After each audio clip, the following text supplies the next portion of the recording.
சங்கீதம் 90வது அதிகாரத்தை எடுத்துக்கொள்வோம். நம் குருவர் வசனமாய் மாறி மாறி வாசிப்போம். சங்கீதம் 90. தேவனுடைய மனிதனாகிய மோசேயின் ஜெபம். ஆண்டவரே, தேவரீர் தலைமுறை தலைமுறையாக எங்களுக்கு அடைக்கலமானவர்.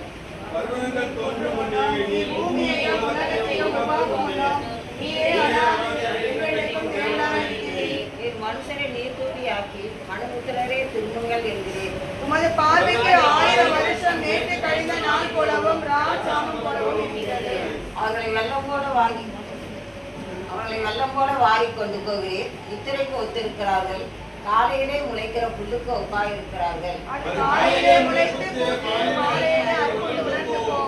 நாங்கள் உமது கோபத்தினால் அழிந்து உமது உக்கிரகத்தினால் கலங்கி போகிறோம். எங்கள்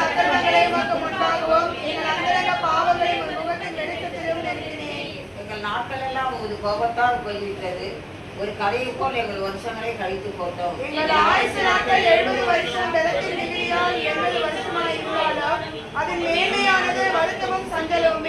அது சீக்கிரமாய் கடந்து போகிறது.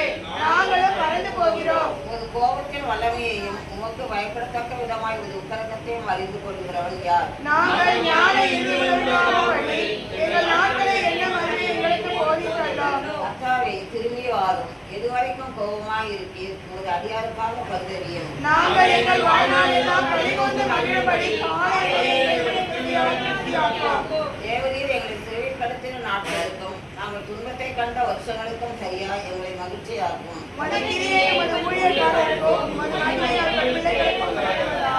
சேர்ந்து வாசிப்போம். எங்கள் தேவனான ஆண்டவரின் பிரியம் எங்களிடமாக எங்களிடத்தில் உறுதிப்படுத்தும். எங்கள் கைகளின் பிரியம் எங்களிடத்தில் உறுதிப்படுத்தும். ஆமென்.